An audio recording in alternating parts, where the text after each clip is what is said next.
Welcome to Ideas in Action, a television series about ideas and their consequences. I'm Jim Glassman. This week, should DOD become the new AID? The U.S. military has always helped bring order to shattered countries. Now, some scholars are arguing the military should rebuild shattered economies as well. But is that the right role for U.S. soldiers? Joining me to explore that topic are Carl Schramm, president of the Kauffman Foundation; Colonel Mike Meese. He teaches a course called Expeditionary Economics to seniors at West Point; and Ann Marlowe, who posts a blog titled Peace Later on worldaffairsdaily.org and contributes frequently to the Wall Street Journal and the Weekly Standard. The topic this week: should U.S. soldiers also act as economic development officers in the countries where they are deployed? This is Ideas in Action.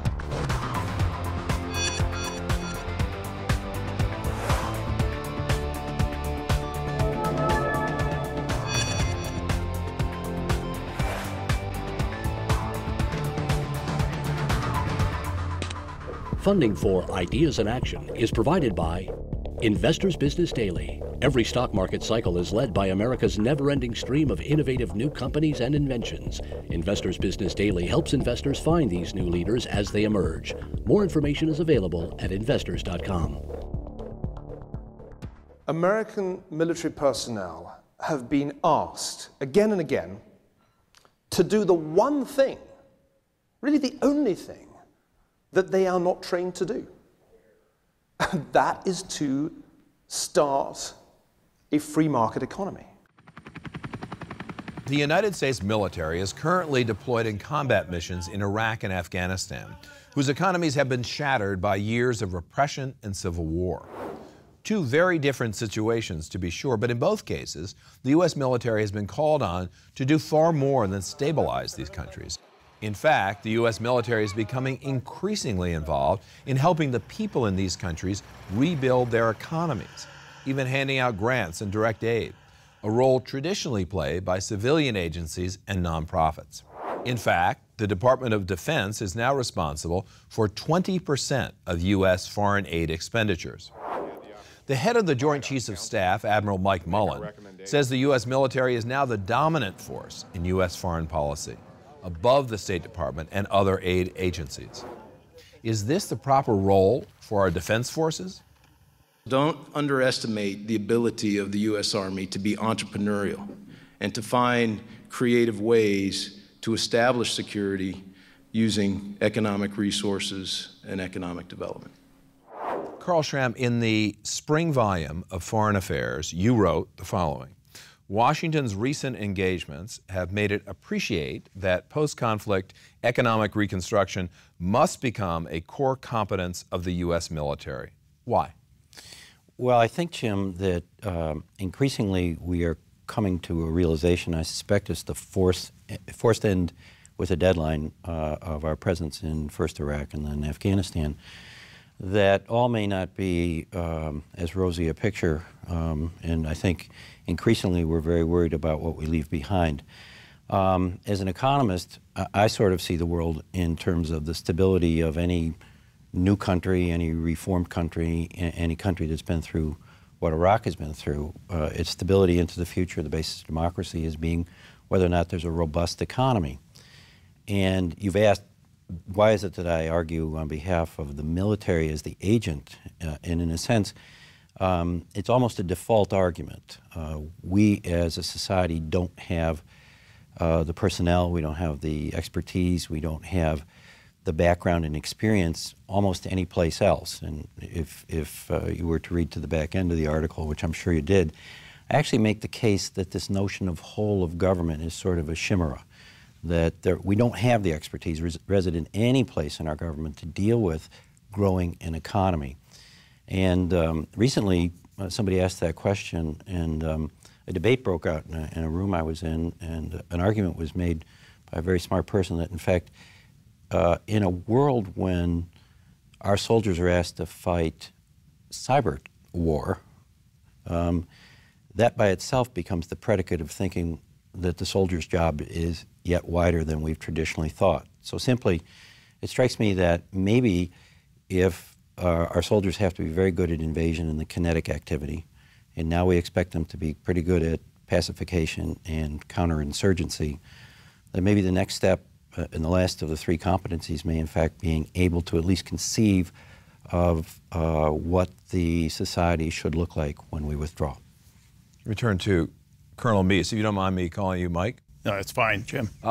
You teach a course at West Point called Expeditionary Economics. What's the purpose of the course? Does this fit in with what Carl is saying?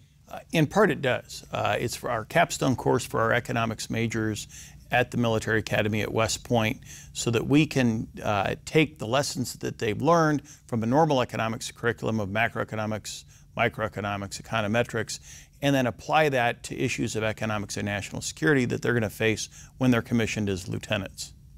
So aren't we talking about nation building here or something kind of like a Marshall Plan? Not necessarily. What we really need to focus on is that the purpose of the military is to win our nation's wars. And winning our nation's wars increasingly, as we've seen in Iraq and Afghanistan, is not just the kinetic dimension, not just the killing of people and the holding of land. It includes following that through with establishing, helping the local forces establish governance, helping develop economies, and taking the other steps. Since the military's there, it has to have some competency doing that, but I think there has to be a great partnership with the other interagency partners to the extent that they exist, and in some cases they do. I don't think the whole of government concept is entirely a chimera. There's a lot of good people. Frankly, we need a lot more of them. And you've been to Afghanistan many times. Have you seen things there that make you hopeful about this kind of economic entrepreneurialism being implanted in a place like Afghanistan by military?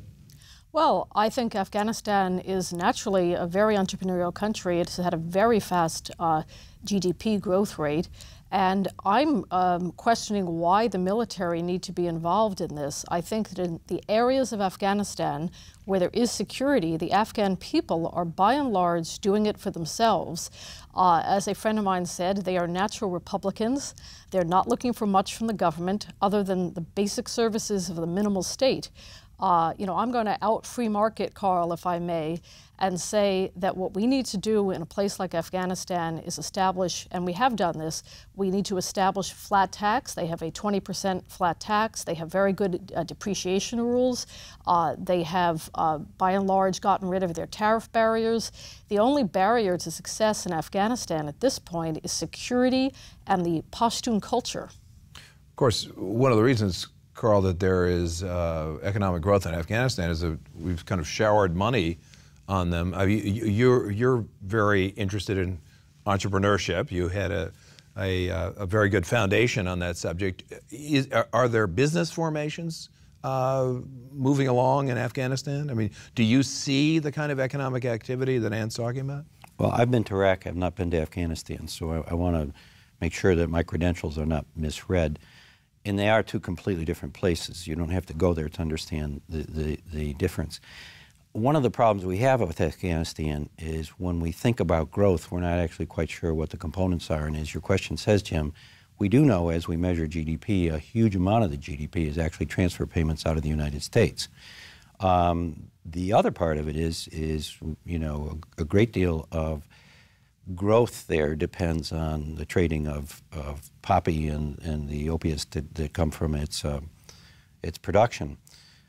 So Ann would be more qualified, and I think she makes a very good point. And in fact, it's a very important point to refine the argument about why the military may have to do it. And remember, that's, in my argument, basically a default position, but it's a default position of some great strength. And I think it goes in this direction. The populations in both places have been trading longer than our nation has existed, back into eons. And like many other places, almost all places, I think it's very much human nature. People want to trade. People want to own their own future. They want to own their own economy. And I think in some cases, I'll speak just to Iraq, in some regards, the argument I make to say that the military ought to do this is it's a cultural argument. The military is very practically based. Some of my friends in the military always chafe when I say its real culture is engineering. But engineering is a culture that is practical. Did we get it done? And we have to get it done to get out of here. And in a sense, the military's practicality can be put in contradistinction to some of our other government agencies that see planned economies, very much in a Soviet style. Are you referring to USAID? Yes, in part USAID, and the State Department itself. The culture of our international development has been planning, central planning, where everybody's comfortable about what the vision is. And in a sense, our military, even down on the ground in the platoons and the battalions that have to do this every day, to talk to those folks in Iraq, they come back frustrated that the planes don't work, and these guys have all lived in our economy. Mike? Yeah, let me, when Carl's talking about the military needs to do this, it's important to understand what do this means, and it relates back to your question about what are we teaching the cadets.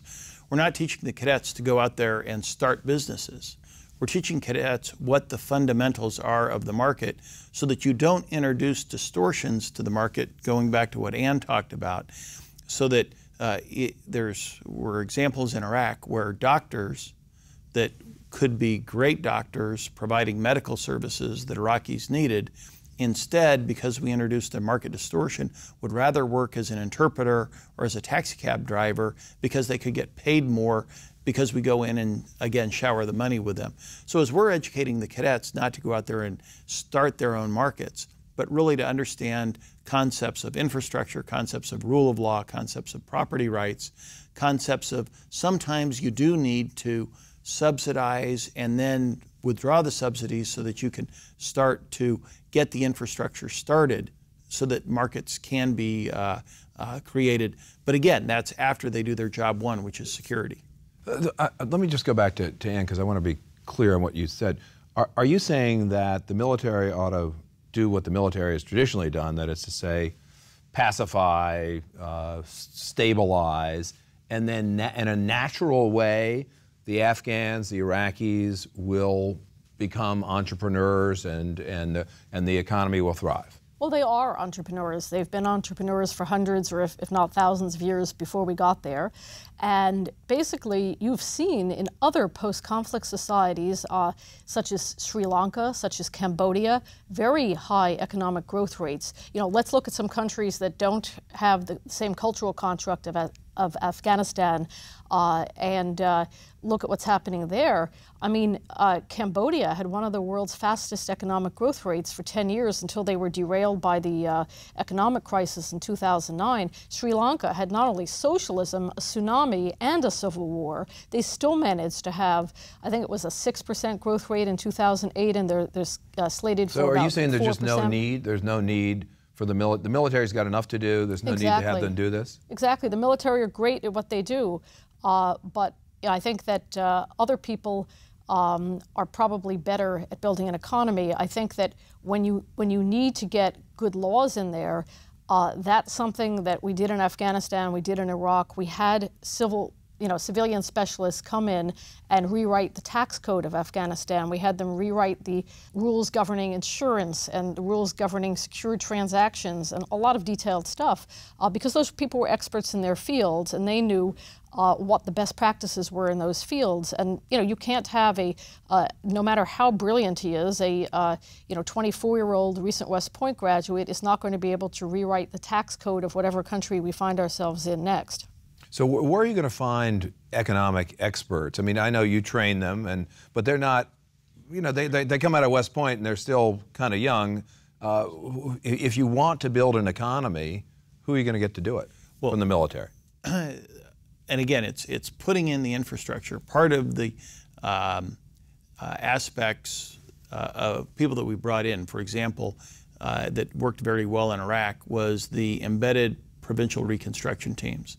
And this is where with each brigade, combat team, a brigade commander commanded by a colonel like myself, would have as a partner being a senior civilian that has experience that can tap into some of the organizations, tap into some of the agencies, including USAID. And there are some great people in USAID who are doing that kind of thing that help provide the advice so that when you go into a particular area, you're not distorting the economy, you're facilitating the natural incentive to truck, barter, and trade. But Carl doesn't like that idea, I don't think, based on your article.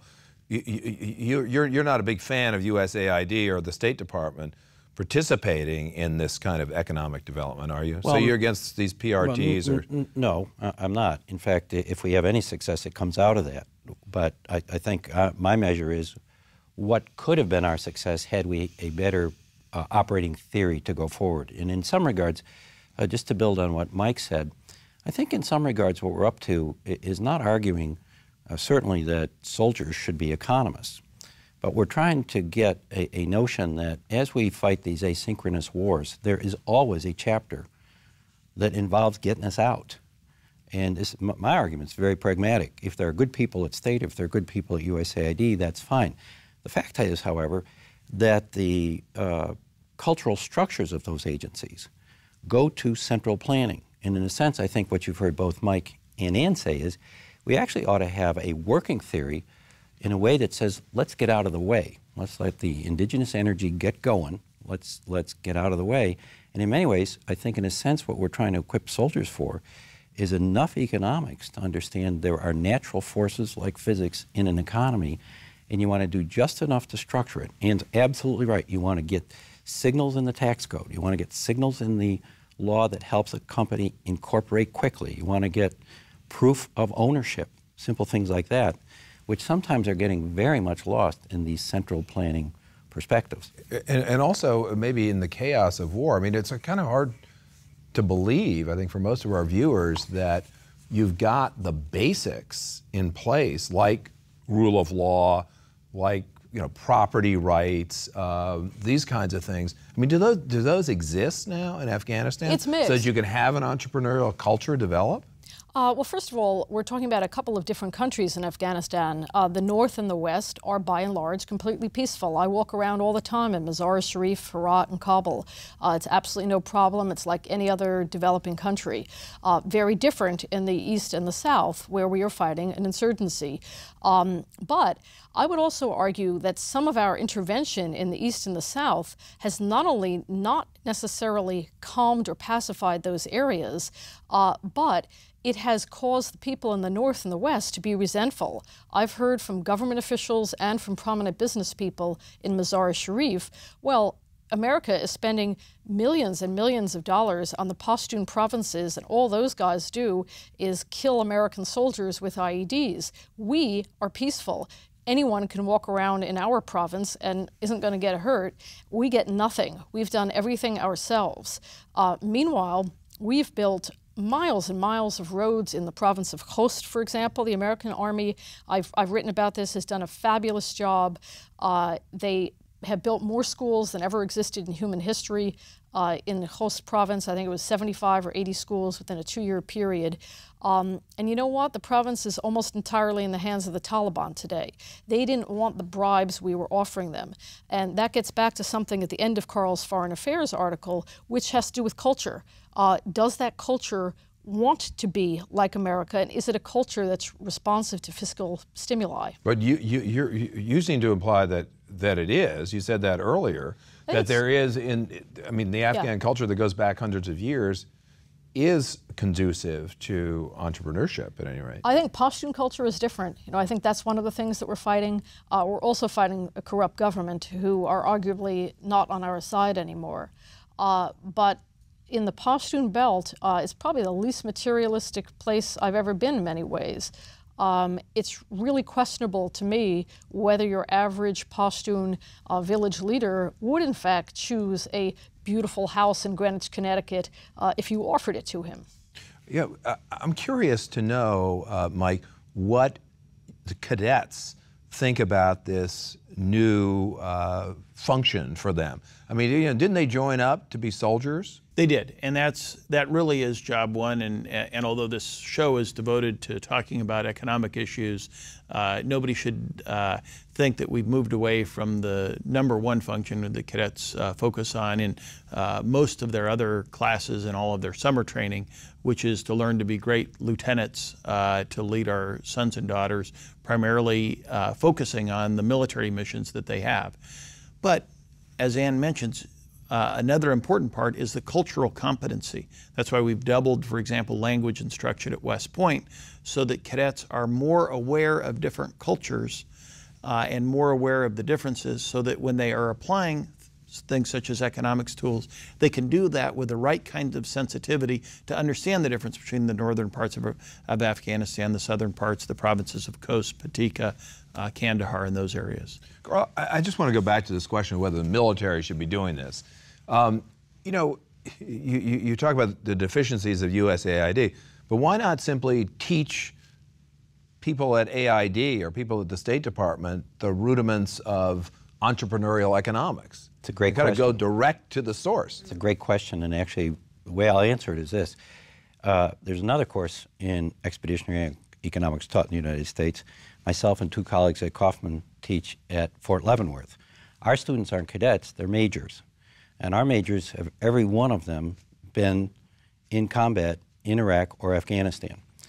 And to catch these folks in their early 30s, these are people who are going to be our professional officers, my students have been through it, and they have such a thirst for trying to understand their frustrations about getting this economy going. So if I was to take up the suggestion dormant in your question, I'd start a school for USAID, I'd start a school for State Department foreign officers, foreign service officers, and we would be teaching the same things as the elements of what I'd call practical development economics that are essentially what we're talking about with expeditionary economics. I want to ask one question to all of you as the last question. What is it that you think that the United States could do, either militarily or through foreign policy, to build the kind of economic growth and stability that's necessary in a country like Afghanistan? Just briefly, and I'll end with Carl.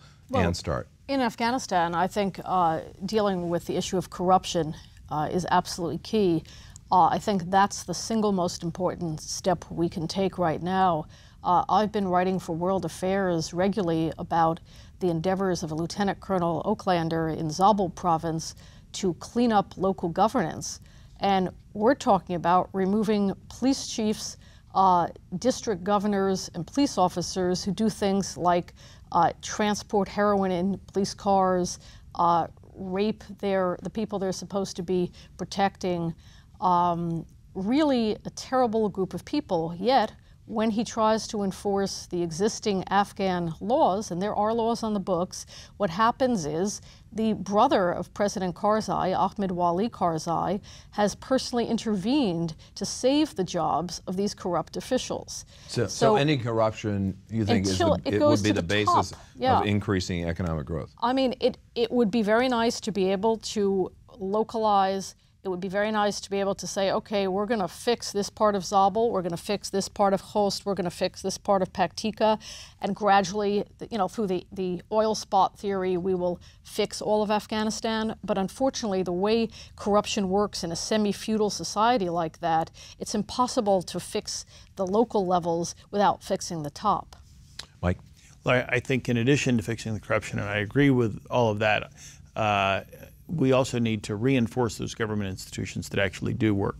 A good example is the Counter-Narcotics Court, which has been established, judges, and a prosecution system that is protected, that allows you to go after many of those officials. Other kinds of infrastructure-type projects that reinforce the economic tools of markets and the political tools of governance that work, and reinforcing those institutions in the proper ways, I think, would be the steps that should be taken. And Carl? I'll give you an odd answer in a sense, and it comes down to this. I think as Americans, we ought to rummage around in our own history. Our own history tells us so much. I run into conference after conference, expert after expert, who says, you know what we need in Iraq are venture capital funds. And I like telling them, if we were around the United States in 1800, there were no English banks. There was no venture capital.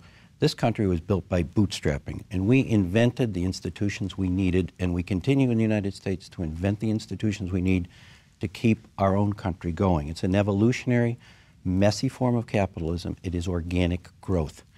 And in a sense, if we had that in mind, I think we could build new ways of thinking about things inside USAID, and of course we've done a lot of beating up in USAID, and Mike points out very carefully that the staff there was 4 or 5 times bigger 30 years ago. The Congress is allergic to having experts in this area, and I think we probably need a lot more folks who are more skilled at this, maybe a core of these people, but they are people who actually ought to be schooled in the sense of how our own economy continues to grow. Last thing I'd say is, if we don't keep growth going in our own economy, I believe that is the single largest security issue we face. We can't promote the notion of robust growth abroad if we can't, in fact, keep robust growth in the United States, the hallmark of our economy and society. On that note, with which I heartily agree, thank you, Carl, thank you, Ann, and thank you, Mike. Before we go, I want to remind viewers that you can watch Ideas in Action whenever and wherever you want. Just go to our website to watch complete episodes or download podcasts to your MP3 player through the iTunes Store. Wherever you watch, be sure to join us next time. That's it for this episode. For Ideas in Action, I'm Jim Glassman.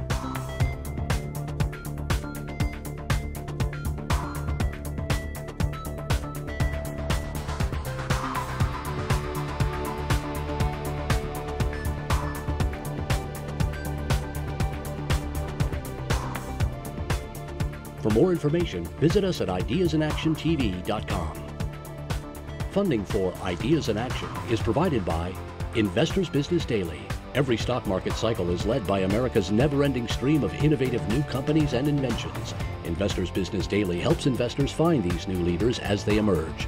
More information is available at investors.com.